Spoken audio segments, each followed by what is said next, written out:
समाहिकरणम जिनगुण संपत्ति हो मंचम और वाणी स्वाध्याय निलयम पूर्वाचार्य सकल कर्मक्षय भाव पूजा वंदना स्तव समीतम श्रीमदाचार्य भक्ति कार्योत्सव करोमि।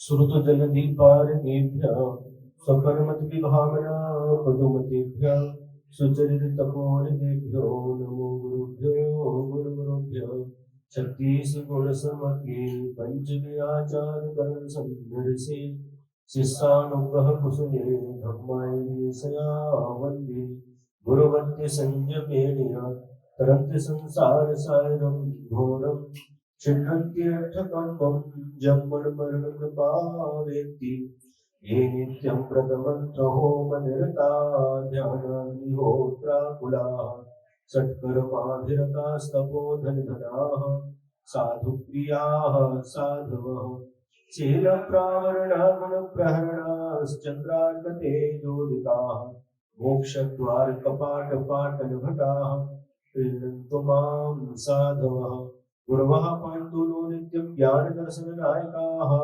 चारित्राणो गम्भीरा मोक्षमार्गोपदेशकाः इच्छामि भक्तिरायर्भक्ति काओ शुकुको दुस्सारिच्युं सम्मनाण सम्मदंसं संसर्गयुक्ताणं पञ्चमीयाचारणम् आयर्याणम् आयारादि सुदनाडोपदेशाणम् उवज्झायाणम् तिर्यगुणपारगणम् रणं सब्बसाहुणं षडिच्चकालम् अनुचेमि भूदेवी वन्दामि ओंसामि दुःखभो कम्मभो मोहिलाओ सुदेवं समाहिकरणं निर्गुण संपत्ति हो मध्यम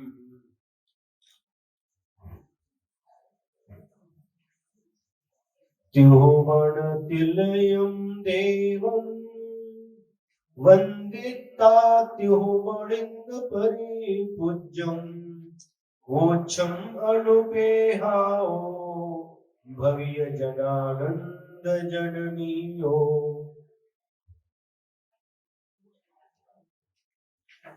गाथा नंबर 11।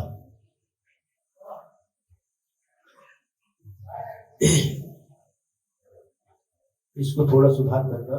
सुनो सुनो, इधर से ये करके उधर से बोलना, वही बंद करना, बीच में सबको डिस्टर्ब कर देना। इधर बंद कर दे, इधर से कोई आएगा जाएगा बीच में, क्योंकि बीच में से इधर से आएंगे सबका ध्यान बढ़ता है।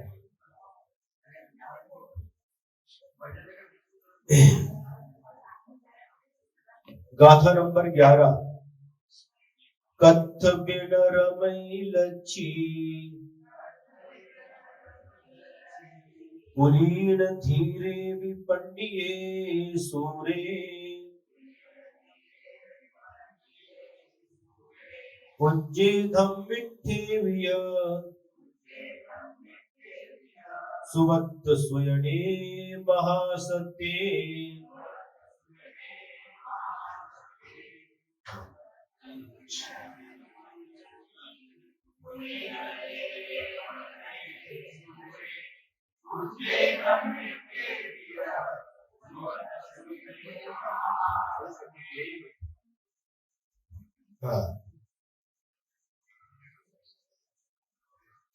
कथवी न रमई लक्ष्मी,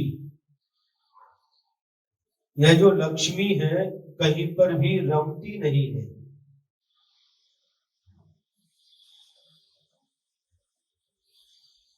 स्वाध्याय के समय आवाज नहीं आनी चाहिए बच्चों की, क्या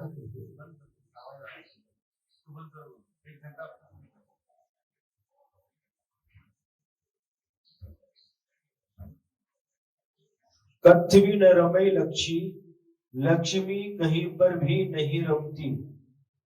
कुलीन, चाहे वह कुलीन हो, धीर हो, पंडित हो, सूरवीर हो, पूज्य हो, धार्मिक हो,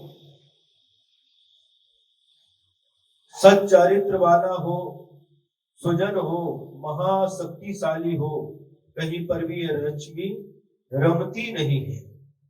न रमते न रतिम गच्छति, यह लक्ष्मी कहीं पर भी रति को प्राप्त नहीं होती। का लक्ष्मी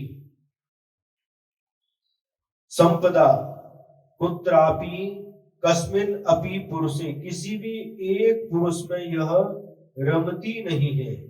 कीदृशे कुलीन धीरे, कुलीनः उत्तम कुल जातः, यह लक्ष्मी विचार नहीं करती, यह कुलीन है, उत्तम कुल में इसका जन्म हुआ है। धीरा, यह धीर वीर है।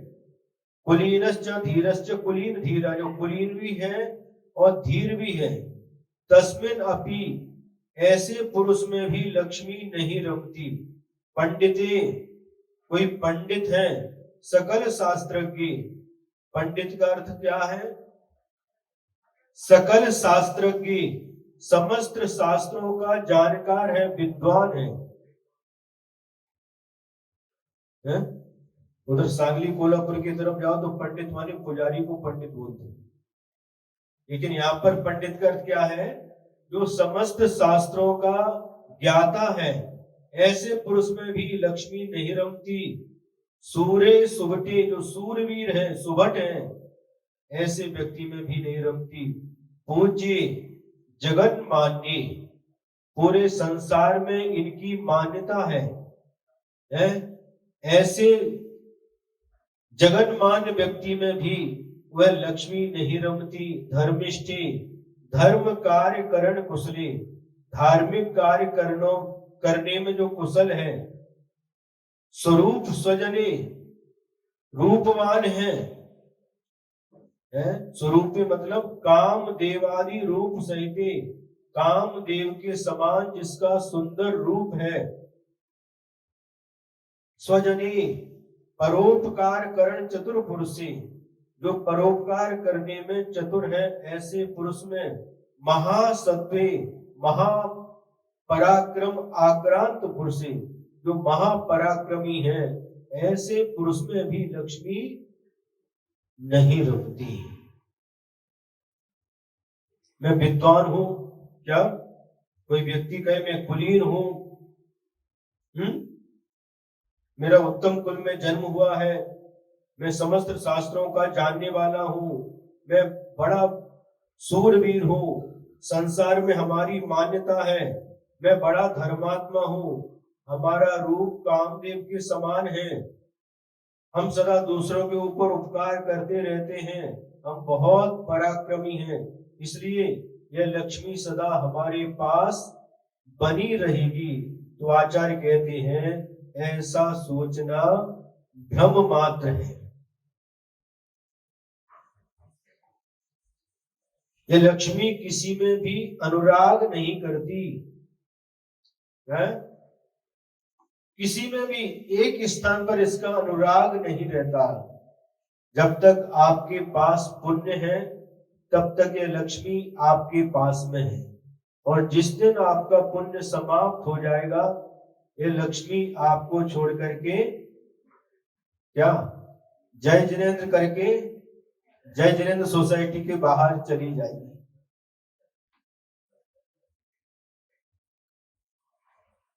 लक्ष्मी पुण्य की दासी है।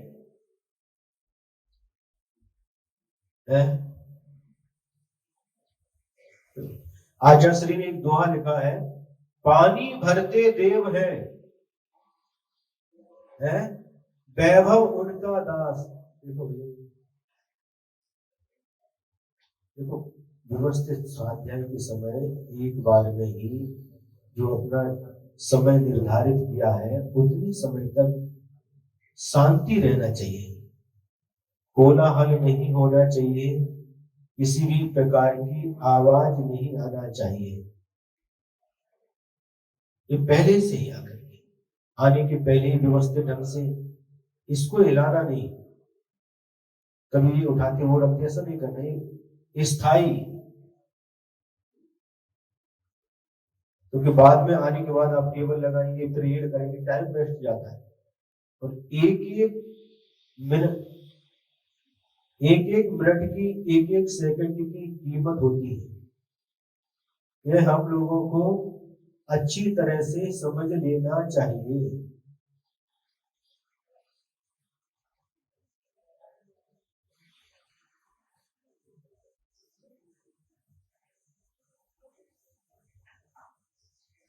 इसलिए साधुओं के लिए कहा, चतुर्थ काल में साधु ऐसे स्थान पर रहते थे जहां किसी प्रकार का व्यवधान नहीं होता था, किसी प्रकार की साधना में बाधा नहीं होती थी, विघ्न नहीं होता था। ऐसे निर्जन स्थान पर पहले के साधु महाराज रहते थे। नदी के किनारे है, पर्वत के ऊपर है, गुफाओं के अंदर,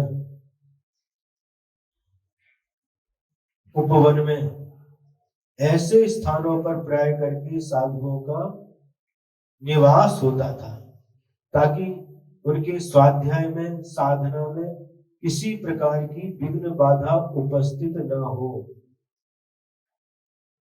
एकांत में रहते थे, आहार के लिए आते थे और वापस जंगल की ओर चले जाते थे। लेकिन आज की परिस्थिति बहुत अलग है।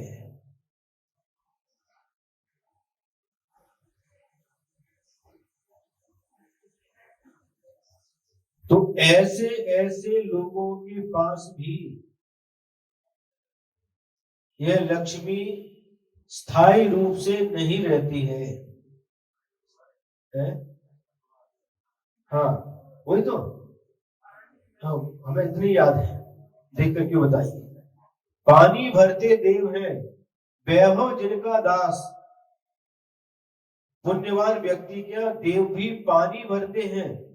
तीर्थंकर भगवान देखिए कितने पुण्यात्मा, महान पुण्यात्मा जीव होते हैं, और सारे के सारे उनके यहाँ जो काम होते हैं, 5 कल्याणक होते हैं, सब देव लोग आकर के सब कार्य करते हैं। गर्भ कल्याणक, जन्म कल्याणक, पांडुक शिला पर अभिषेक कौन करता है? स्वधर्मेंद्र आदि आकर के, देव आदि चतुर्निकाय के देव ये सब करते हैं। तो ये लक्ष्मी है, ये पुण्य की दासी है।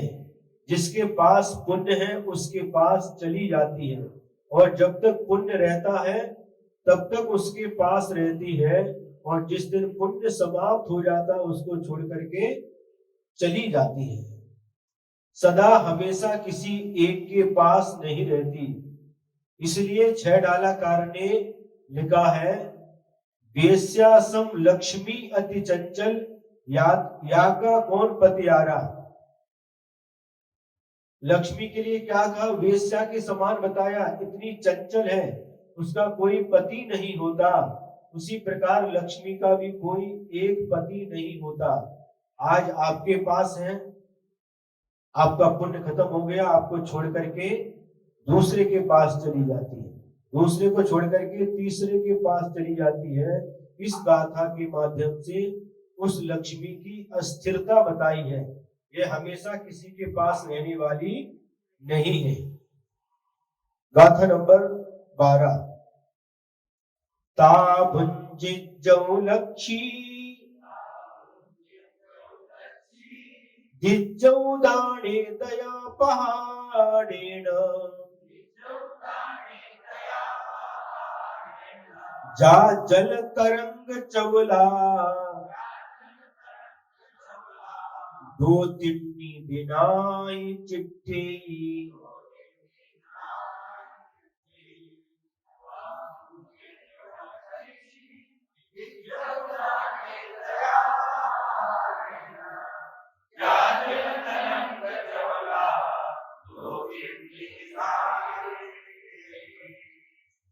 उदाहरण के माध्यम से आचार्य महोदय हम लोगों को समझा रही है ये लक्ष्मी कैसी है।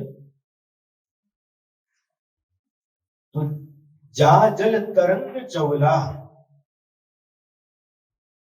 पानी के ऊपर जो तरंगें उड़ती हैं, लहरें उड़ती हैं, तो लहरें जिस प्रकार से चंचल होती हैं, चपल होती हैं, उसी प्रकार से यह लक्ष्मी भी पानी के ऊपर उठने वाली लहरों के समान चंचल है।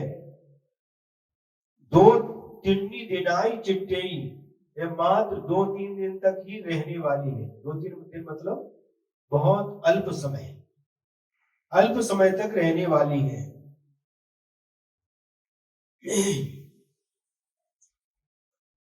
और जब तक ये लक्ष्मी ता भुंजौ लक्ष्मी दिज्जौ दाने दया पहाड़े न, जब तक लक्ष्मी आपके पास में है तब तक इसका उपयोग कर लो, और दया पहाड़े न, दया प्रधानता से दयालु होकर के इसका दान कर लो, यही इसकी उपयोगिता है। जब तक है तब तक इसका उपयोग कर लो, या तो दान दे करके उपयोग करो या उसका भोग करके उपयोग करो। ये आचार्य महाराज हम लोगों के लिए समझा रहे हैं। ता तावत कालम भुजताम भोग विषयी क्रियताम, उतने समय तक इसका भोग कर लो, उपयोग कर लो। का लक्ष्मी संपत्ति, लक्ष्मी संपत्ति, दानम वितरणम त्यागम दीयताम वितीर्यताम, दान का मतलब क्या है? वितरण करना, त्याग यानी देना, केन कैसे देना? दया प्रधानेन कृपा परत्वेन, दयालु होकर के इसको दान देना।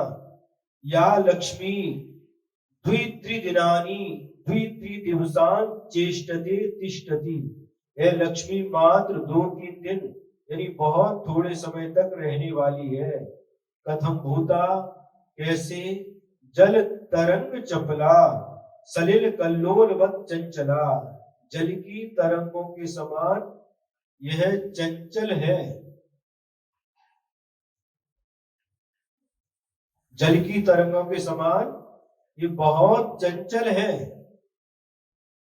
इन्हीं एक कवि ने लिखा है,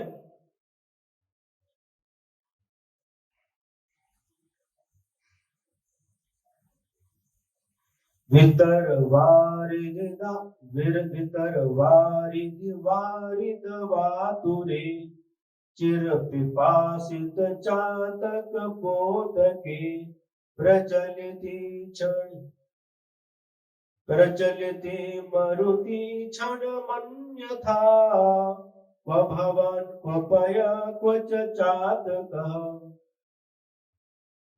बहुत दिन के बाद याद आ गया, क्या कहा है इसमें? वितर वारिद वारी दवातुरी चिर पिपासित चातक बोध के प्रचलिति मरुति क्षण मन्यथा क्व भवान क्व पयः क्व च चातकः। क्या कहा है?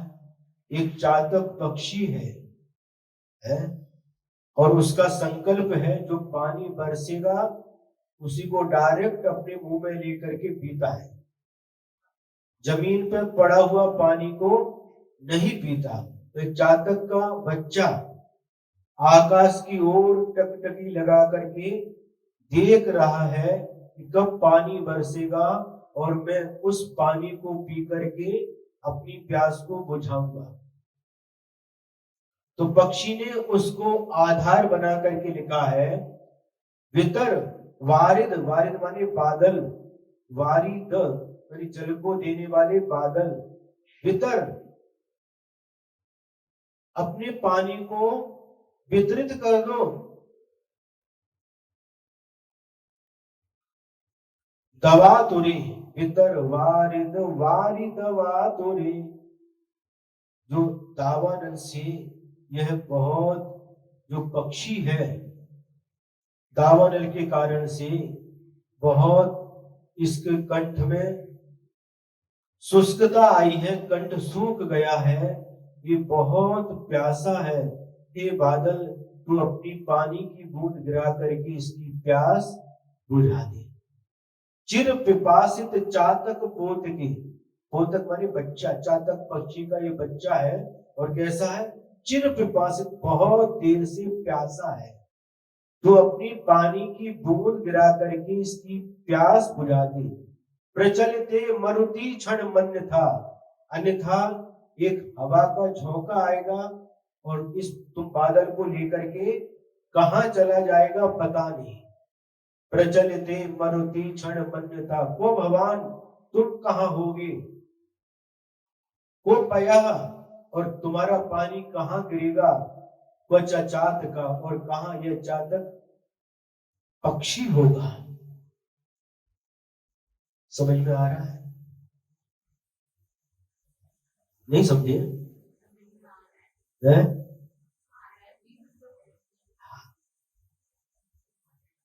इस छंद में कवि महोदय ने बहुत सुंदर उदाहरण प्रस्तुत किया है। एक चातक पक्षी का बच्चा है जो बहुत समय से प्यासा है और बादल की ओर टकटकी लगा करके निहार रहा है। और उसको देखते हुए कवि ने कहा कि हे बादलों, यह जो चातक पक्षी बहुत समय से प्यासा है, तुम बरस जाओ और इसकी प्यास बुझा दो, अन्यथा हवा का झोंका आएगा और तुमको उड़ा करके ले जाएगा। तुम कहां होगे, तुम्हारा पानी कहां गिरेगा और ये चातक पक्षी कहां होगा। उदाहरण दिया है धनवानों को लक्ष्य करके। हे धनवानों, जब तक तुम्हारे पास धन है तब तक इसका उपयोग कर लो।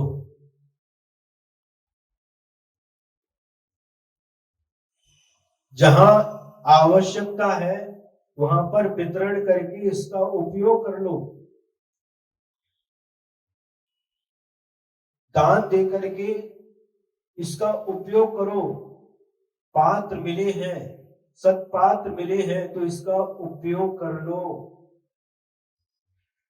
धर्म कार्यों में इसका उपयोग कर लो, नहीं तो क्या होगा, कर्मों का झोंका आएगा और तुम कहीं होगे, तुम्हारा धन कहीं होगा और ये पात्र कहीं होंगे। है क्या? क्या? हर जगह थोड़ी मिलेगी। जहां आवश्यकता है धन का उपयोग सत्कार्यों में पुण्यवान व्यक्ति का ही होता है।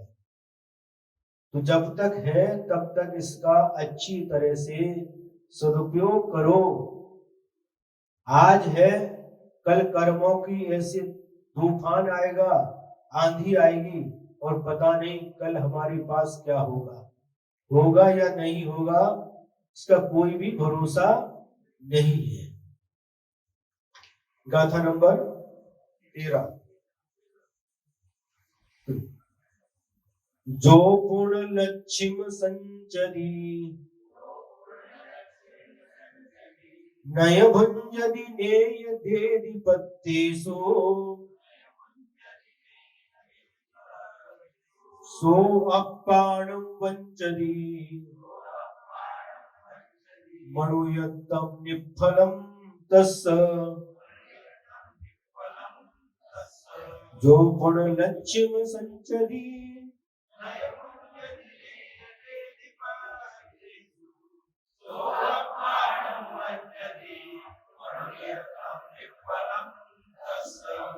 यह पुनर्लक्ष्मी संचिनोति न च भुक्ते। जो व्यक्ति पुनः लक्ष्मी का संचय करता है न च भुक्ते, उसका भोग नहीं करता, नेय देदि पत्तेषु, और न ही पात्रों में उसका दान करता है। स आत्मानं वंच्यति, वह व्यक्ति अपने आप को ठगता है। सो अप्पाणं वंचति, मनुयत्तम यानी मनुष्यत्व को, निफलम तस्य उसका मनुष्यत्व, मनुष्य जन्म लेना निष्फल हो जाता है।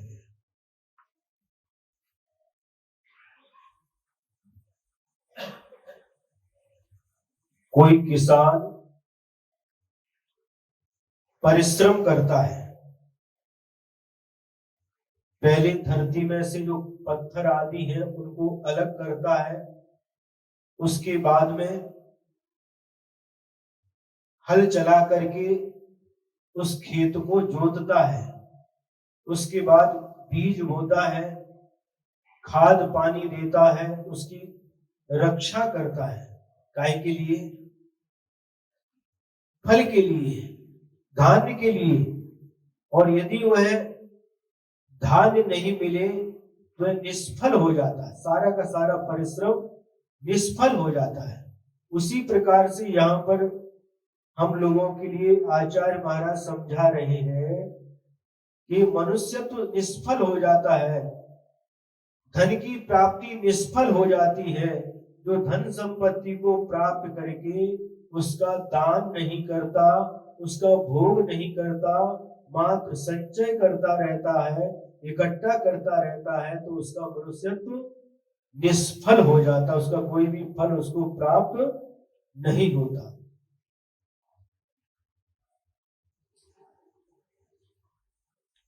और वह व्यक्ति अपने आप को ठगता है। आत्मानम वंचयति, अपने आप को ठगता है, दूसरे को नहीं ठगता, स्वयं को ठगता है।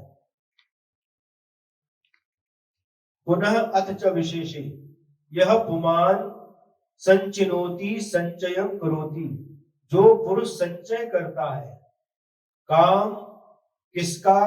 लक्ष्मी, लक्ष्मी का। न च भुक्ते, उसको भोगता नहीं है। न च भोग विषयी करोति, पात्रेषु जघन्य मध्यम उत्तम पात्रेषु नैव ददाति न प्रयच्छति।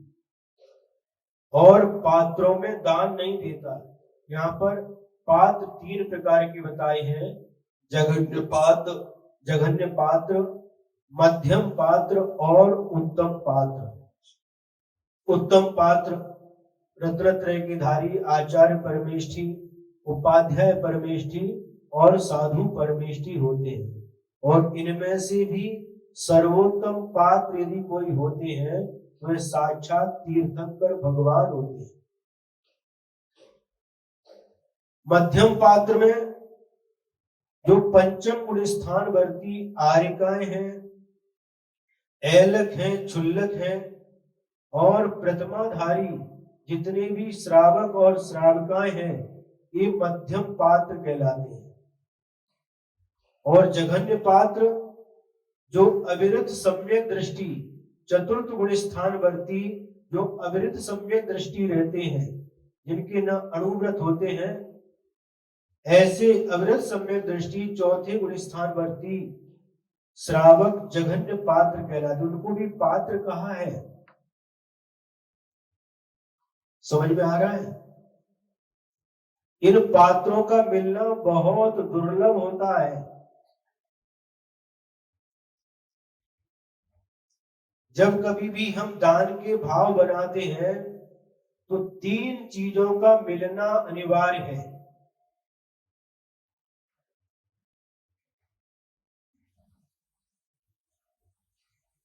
एक धर्माव्रत करके ग्रंथ है आचार्य जयसेन स्वामी का, उन्होंने लिखा है जो दान की विधि है 3 के मिलने पर ही संपन्न होती है।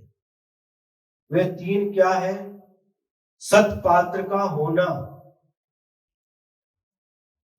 दान देने योग्य वस्तु हमारे पास में होना और दान देने के भाव होना। ये तीनों का जब संयोग होता है तभी दान की विधि संपन्न हो पाती है। इन 3 में से यदि एक कम हो गया तो आप दान नहीं दे सकते। सुन रहे? सत्पात्र है, आपके पास देने योग्य सामग्री भी है, लेकिन देने के भाव नहीं है तो आप नहीं दे सकते। आपके देने के भाव हैं, पात्र भी हैं, लेकिन आपके पास देने योग्य सामग्री नहीं है, तो भी आप नहीं दे सकते। आपके पास देने योग्य सामग्री भी है और देने के भाव भी हैं, लेकिन यदि सत्पात्र नहीं है तो भी आप नहीं दे सकते। इन तीनों का संयोग होना बहुत बहुत दुर्लभ होता है।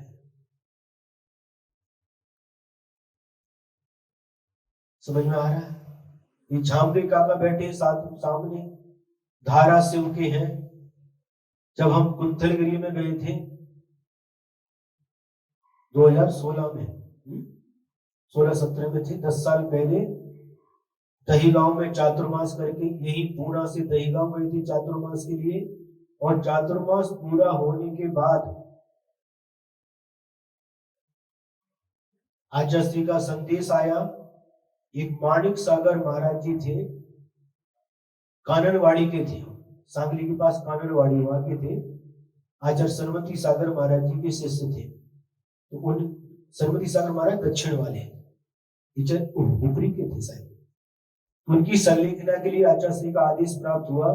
तो चातुर्मास पूरा करके हम कुंथलगिरी गए थे और 13 नवंबर को कुंथलगिरी पहुंचे और 13 जून को वहां से बिहार हुआ। लगातार 7 महीने तक हम लोग कुंथलगिरी में थे। नियम सागर महाराज जी, प्रमोद सागर महाराज जी, ऋषभ सागर जी, सुपार सागर जी है तो थे।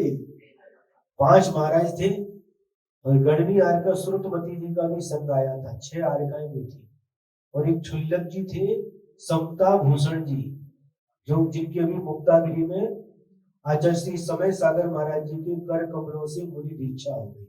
मुनि श्री उपसम सागर जी उस समय छुल्लक थे और माणिक सागर जी 12-13 पीछे थी उस समय।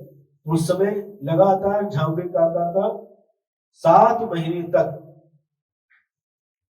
निरंतर पात्रदान का लाभ उन्होंने लिया। प्रतिदिन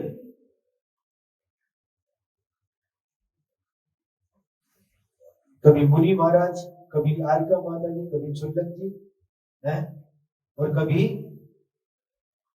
त्यागी व्रती भी, क्योंकि त्यागी व्रती 12-13 ही थे और चौके उस समय कितने थे झांपे काका?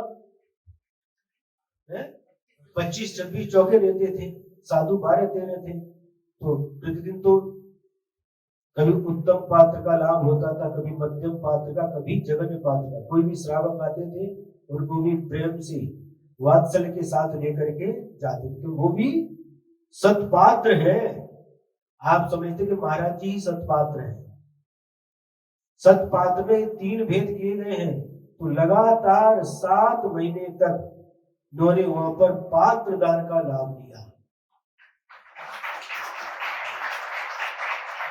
इनके 2 लड़के हैं और दोनों लड़के इसी जय जिनेन्द्र सोसाइटी में ही रहते हैं। इस प्रकार से भाव होना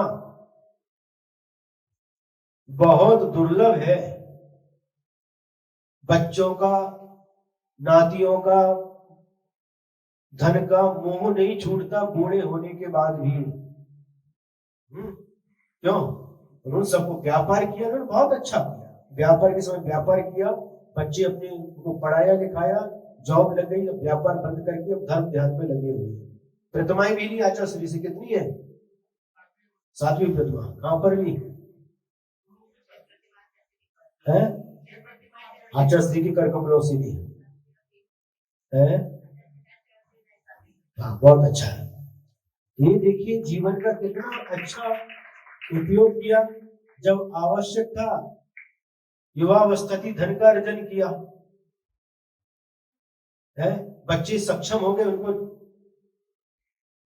अपने पैरों पर खड़े हो गए, अपना काम छोड़ करके अब लगातार धर्म ध्यान में लगे रहते हैं।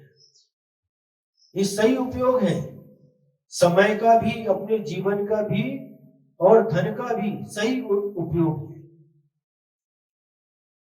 एक दिन बता दे क्या हुआ, सुना दे। एक दिन हम आहार के लिए निकले, कुंथलगिरी की घटना है, और निकल करके सभी चौकी पड़गान वाली खड़ी थी, सबको पार करते करते झांपी काका खड़े थे अपनी धर्म पत्नी के साथ में, और उनको भी पार करके बाजू की चौकी में खड़े हो गए। झांपी काका क्या बोले? अवगुण है, अवगुण आए। अवगुण समझते नहीं? समझते क्या बोलते अवगुण को हिंदी में?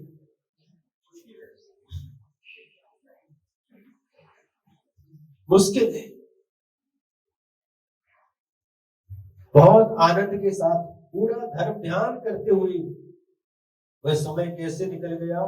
प्रतिदिन कुंथलगिरी में कुलभूषण देशभूषण भगवान के दर्शन करते, पूरी वंदना करते, स्वाध्याय आदि होता था, शिविर भी हुआ था। 7 महीने का समय कैसे निकल गया पता ही नहीं चला। तो ये पात्र कितने प्रकार के हो गए? 3 प्रकार के सतपात्र हैं, तीनों ही सतपात्र हैं। उत्तम पात्र आचार्य परमेष्ठी, उपाध्याय परमेष्ठी, साधु परमेष्ठी। मध्यम पात्र आरिकाएं, एलक, क्षुल्लक और प्रथमाधारी श्रावक, श्रावका, ये मध्यम पात्र हैं। और चतुर्थ गुण स्थानवर्ती सम्यक दृष्टि और जघन्य पात्र। यही यहां पर कह रहे हैं, जिसने धन प्राप्त करके, लक्ष्मी को प्राप्त करके ना तो उसका भोग किया और ना ही उसको इन उत्तम, मध्यम और जघन्य पात्रों में दान दिया, तो उसका जीवन, उसका मनुष्य पर्याय प्राप्त करना निष्फल हो गया। सपमान आत्मानम स्वजीवम वंचति प्रतारयति, उसने अपने आप को ही ठग लिया।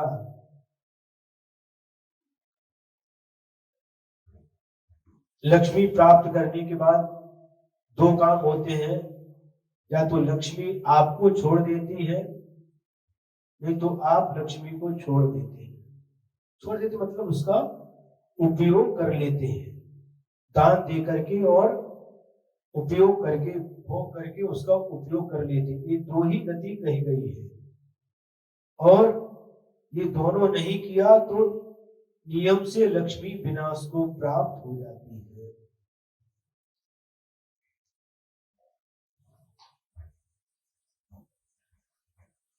जिस व्यक्ति ने न तो इसका दान दिया न भोग किया, उसने अपने आप को ही ठग लिया। तस्य पुंसः मनुष्यत्वं निष्फलम प्रथा भवेत्, और उस पुरुष का मनुष्यत्व निष्फल हो गया, व्यर्थ चला गया। गाथा नंबर 14। जो संचिगुण लक्ष्यम धरणियले संठवेदियै दूरे, सो पुरुषोत्तम लक्ष्यम पाहान सामान्यम पुनरि।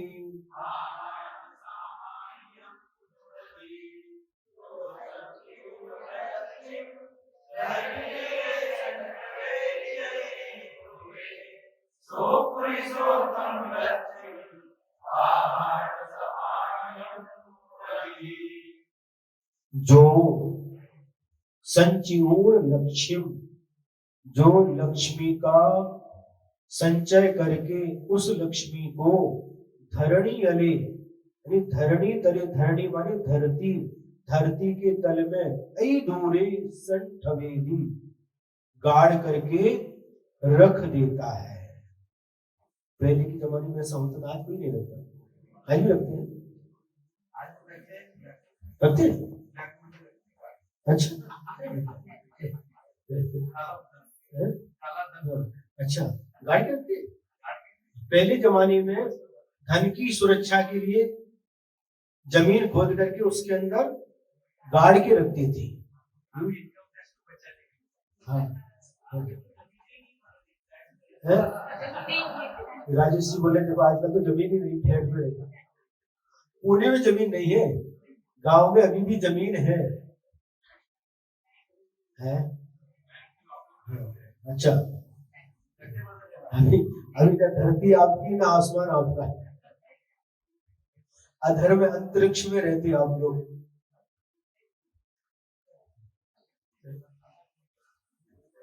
तो पहले जमाने में ऐसा होता था कि सोना चांदी आदि है ना, कीमती वस्तुओं को चोर आदि के डर के कारण से जमीन खोद करके उसके अंदर गाड़ करके रख देते थे ताकि उस धन की सुरक्षा हो सके। कई बार ऐसा होता है, जमीन लेते हैं और कोई पुराना घर लिया और उसको तोड़ दिया, और पुराना मिट्टी का था, उसको जब खोदते हैं नींव, उसके अंदर मिल जाता है। कहां से आया वो है? कोई गाड़ के रखे गया होगा, लेकिन उनका उनके लिए उपयोग नहीं हो पाया। तो जिसने जमीन खरीदी पुण्य के योग से उसे प्राप्त हो गया। तो यहां पर कह रहे हैं, जो व्यक्ति धन दौलत को, सोना चांदी आदि इस लक्ष्मी को जमीन के अंदर गाड़ करके रखता है बहुत दूर तक, अति दूर है लिखा है, तो थोड़ा गाड़ी तो कोई निकाल सकता है। सो पुरुषोत्तम लक्ष्मी पाषाण समाणियम पुनदी, वह व्यक्ति उस लक्ष्मी को पाषाण के समान कर देता है।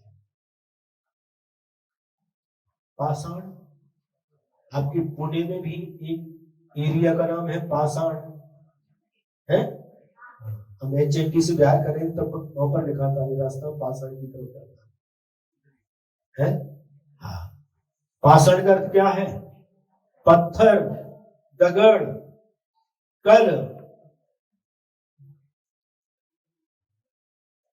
देखिए क्या आचार्यों की कितनी दूरदृष्टि है, कितनी तरीके से हम लोगों को समझा रहे हैं, लेकिन फिर भी हम लोगों को समझ में नहीं आ रहा है।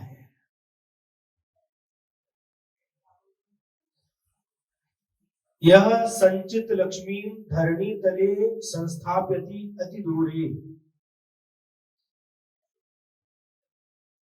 सपुरुषः ताम लक्ष्मी पाषाण सामान समानिकाम करोति, यह पुमान संस्थाप्यति मुंचति। जो पुरुष स्थापित कर देता है, रख देता है, वह कहां पर? अति दूरे, अत्यर्थ अधः प्रदेशे, अधः प्रदेशे, अधः माने नीचे, धरती धरणी तले मही तले, धरती के अंदर रख देता है। काम किसको रख देता है? लक्ष्मी स्वर्ण रत्नादि संपदाम, सोना रत्न आदि संपत्ति को, किम कृत्वा, क्या करके, संचयी कृत्य, संग्रह कृत्वा, संग्रह करके, सपुरुषः वह व्यक्ति, ताम प्रसिद्धाम निजाम लक्ष्मी, उस प्रसिद्ध अपनी लक्ष्मी को पाषाण सदृशी करोति, पाषाण के समान कर देता है।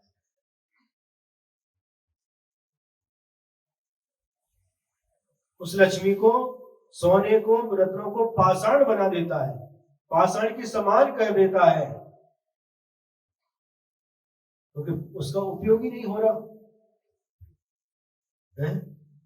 धन का मालिक है, धन को मेहनत करके परिश्रम करके इकट्ठा किया है, लेकिन उसका कोई भी उपयोग नहीं कर पाया, तो क्या है?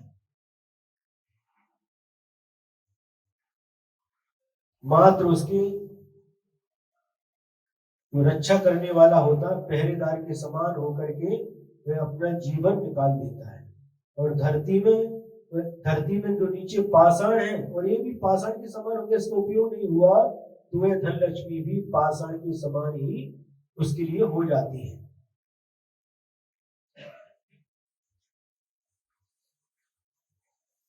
गाथा नंबर 15। अनवर्यम जो संचदी लक्ष्मणय देदी नेय भंजेदी, अपनिया विलक्षी पर लक्ष्म समाणिया तस, पर लच्छी अनुस्वर नहीं, पर लच्छी समाणिया तस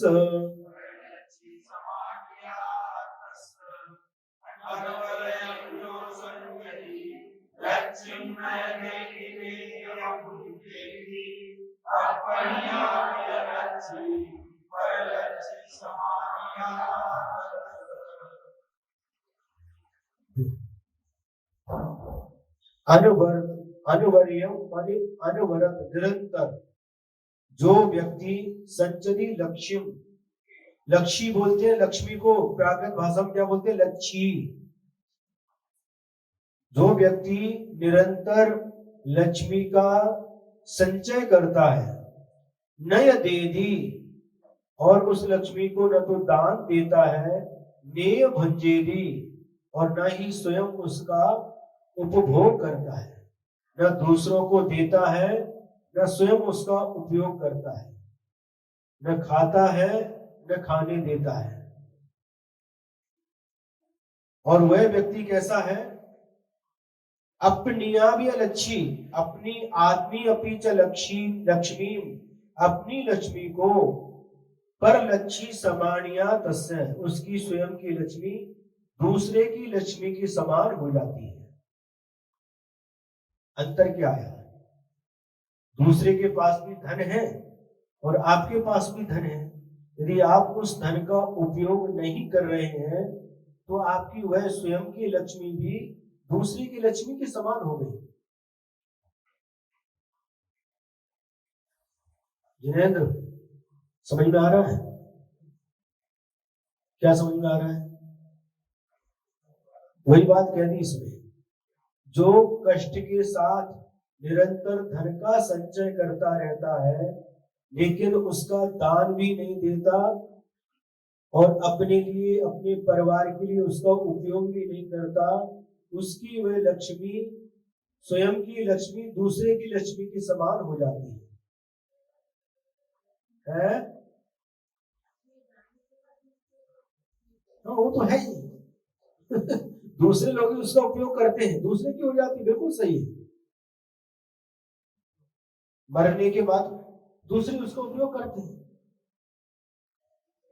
मेहनत हमने की, परिश्रम हमने किया, कमाया हमने, दिन रात एक करके निरंतर उसको इकट्ठा किया, लेकिन उसका कोई भी उपयोग नहीं कर पाए, उसका उपयोग दूसरे लोग करते हैं, तो लक्ष्मी दूसरे के समान हो गई। शास्त्रों में उदाहरण आता है, जिस प्रकार से मधुमक्खी फूल के ऊपर जाती है, फूल से पराग को चूस लेती है और जाकर के अपनी छत्ती में उगल देती है, शहद बोलती है उसको, मराठी में मध और कन्नड़ में जैनतुप्पा।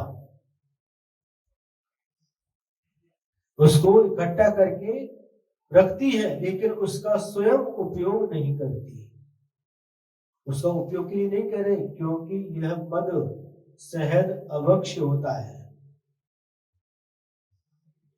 और धर्म की शुरुआत 3 मकार के त्याग के माध्यम से ही होती है।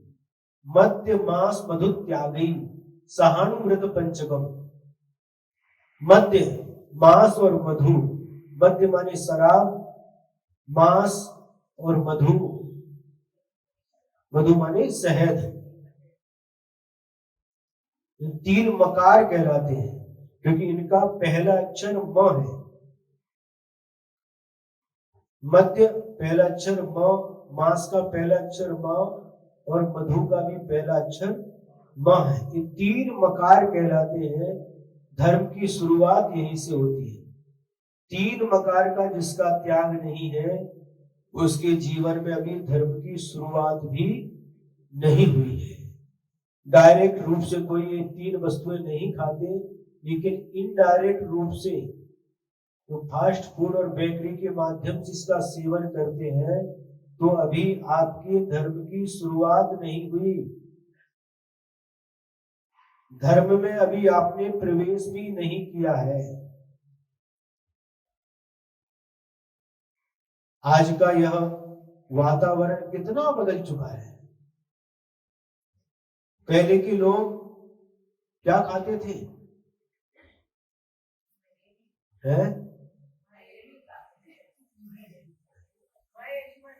हाँ, दूध, दही, घी, दाल, रोटी, सब्जी, पौष्टिक आहार करते थे, भोजन करते थे।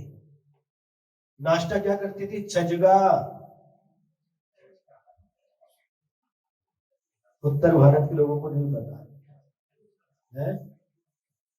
छजगा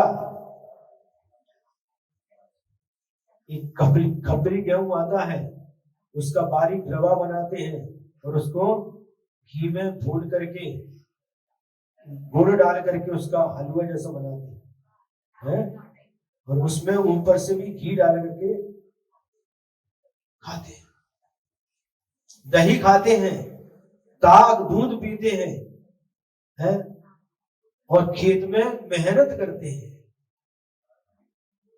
80 साल के होने के बाद भी शरीर मजबूत रहता है। भोज बाहुबली हम जा रहे थे और विहार कर रहे थे इचलकरंजी से हाथ कलंगली की ओर, और उधर से एक दादाजी आ रहे थे। और एक पोटली उनके सिर पर थी, एक हाथ में एक थैला था, और आ रहे थे, और बिल्कुल शरीर बिल्कुल वृद्ध हो चुका था। तो हम रुके, दादा से पूछा, अच्छा तुमची वय किती आहे? तो बोले 89। कितनी? 89 मतलब 89, एकम 90, और लगभग 5 किलो वजन होगा सिर के ऊपर, और इतने ही लगभग होगा हाथ में थैला, और पैदल चले आ रहे, पैर में जूते हैं, चले आ रहे। तो हमें जिज्ञासा बढ़ी, हमने पूछा उनसे, सभी दांत हैं, 89 साल 90 साल की उम्र में भी सभी दांत हैं।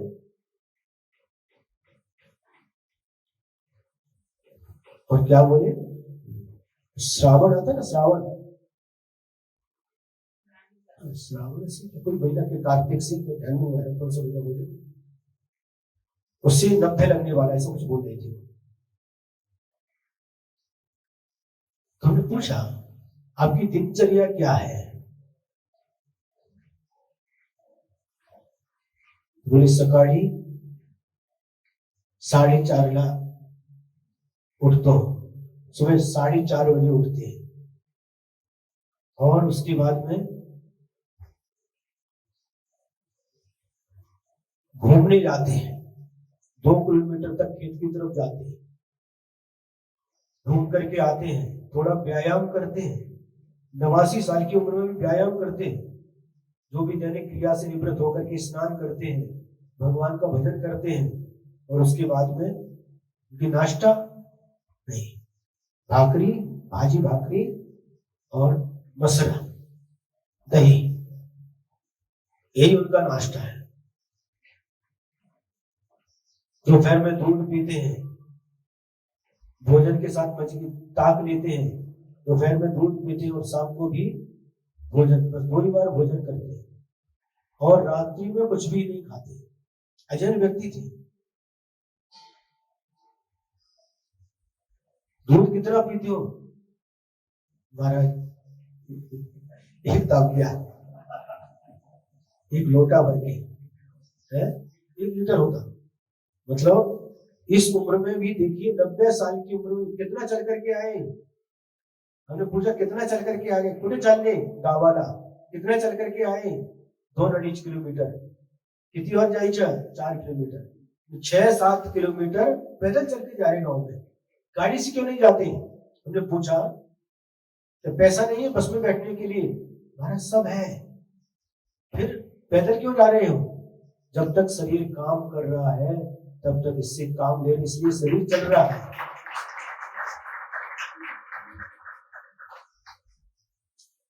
न शुगर है, न बीपी है, न घुटने में दर्द है, न कमर में दर्द है, न चश्मा है, न कान की मशीन, सब कुछ ठीक है। मेहनत करते खेत में, जिनका शरीर परिश्रम करता वो स्वस्थ रहते हैं। आजकल क्या है, पहले लोग परिश्रम करते थे, लाइट नहीं थी, चक्की से आटा पीसते थे, घर में चक्की रहती थी, पूरे घर भर का 4 लोग नहीं रहते थे घर में, 20-20 लोगों का परिवार होता था, वो सबके लिए आटा पीसते थे। पुरुष लोग नल नहीं थे, कुएं पर पानी भरने जाते थे, मिक्सी नहीं थे, पत्थर का वो क्या बोलते उसको, हलवट्टा, उससे लोड़ा बोलते हैं, और उस पर पत्थर का, नीचे पत्थर का रहता, ऊपर का भी पत्थर का। अगर मंगोड़ी बनाना है तो दाल भिगा करके उसी से पीसते थे, चटनी बनाना तो उसी से पीसते थे, हैं? हाँ, इसलिए तो बीमार पड़ रहे हैं। खलबत्ता था लोहे का, तो मिर्ची मसाला पीस कूटना तो उससे कूटते थे। ओखली थी, घर में ही दाल बनाते थे, छिलका हटाने के लिए क्या बोलते ओखली, मूसल से, हाँ, ये सब था। घर में अपने आए व्यायाम होता था, कोई व्यायाम करने की जरूरत नहीं थी, और सभी स्वस्थ रहते थे।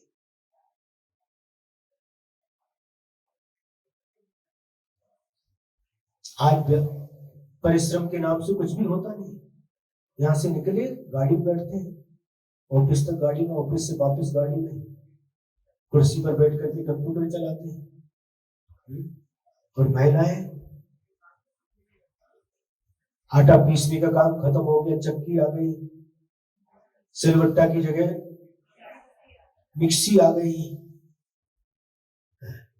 झाड़ू पोछा वाली और बर्तन वाली बाई लगा ली, हमारी रोटी वाली भी है, बहुत अच्छा, रोटी बनाने वाली मशीन भी आ गई, कपड़े धोने की मशीन आ गई, रोटी बनाने वाली बाई भी लगा ली, एक बाई और लगा लो, काय के लिए, आपको खिलाने के लिए।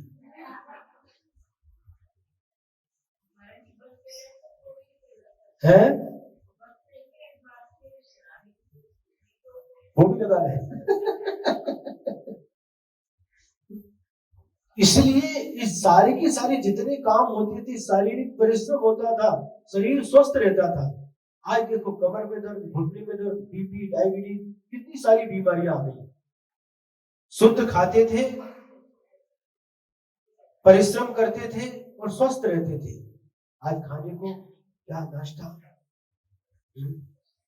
क्या कर खाते आपको पता है, और परिश्रम नाम की कोई चीज बची नहीं। ऊपर तक मंजिल तो लिफ्ट लगी है, परिश्रम कुछ होता ही नहीं, इसलिए हमारा शरीर बीमार पड़ रहा है। आधा भोजन कीजिए, दुगना पानी पीऊ, तिगुना श्रम, चौगुनी हंसी, वर्ष स्वभाव सोचिए। अच्छा सी बोलते थे, आधा भोजन कीजिए, पानी क्यों जा रही, आधा भोजन करना, दूना पानी पीना, और जितना भोजन किया उसे 3 गुना श्रम करना, और चौगुनी हंसी, हंसी तो है बस, क्लब खोलिए उसके लिए, हास्य क्लब।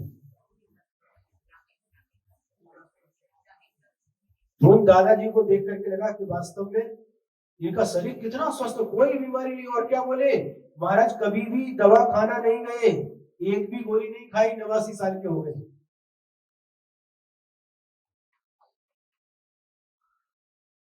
समझ में आ रहा है क्यों?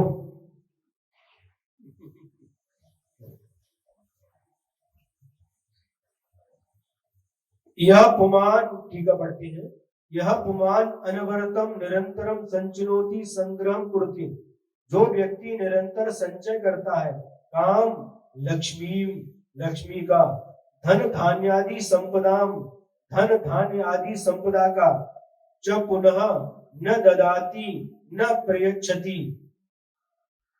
संचय तो करता है लेकिन देता नहीं, किसी के लिए देता नहीं। नए भोगते, भोग विषय कुर्ते, और न स्वयं भी उसका भोग करता है। तस्य पुंसः उस पुरुष की आत्मी अपी च सुखी अपी च लक्ष्मी, अपनी लक्ष्मी जिसके ऊपर अपना अधिकार है, स्वामित्व है, ऐसी वह लक्ष्मी रमा पर लक्ष्मी समानिका अन्य पुरुष लक्ष्मी सदृशी, उस व्यक्ति की लक्ष्मी अन्य पुरुष की लक्ष्मी के समान हो जाती है। जैसे अन्य पुरुष की लक्ष्मी के समान क्यों कहा? क्योंकि जैसे आप दूसरे की लक्ष्मी का आप उपयोग नहीं कर सकते, है ना, आपको अधिकार नहीं है,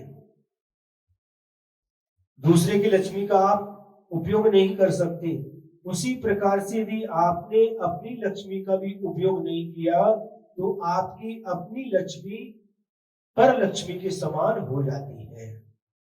समय आपका हो गया है।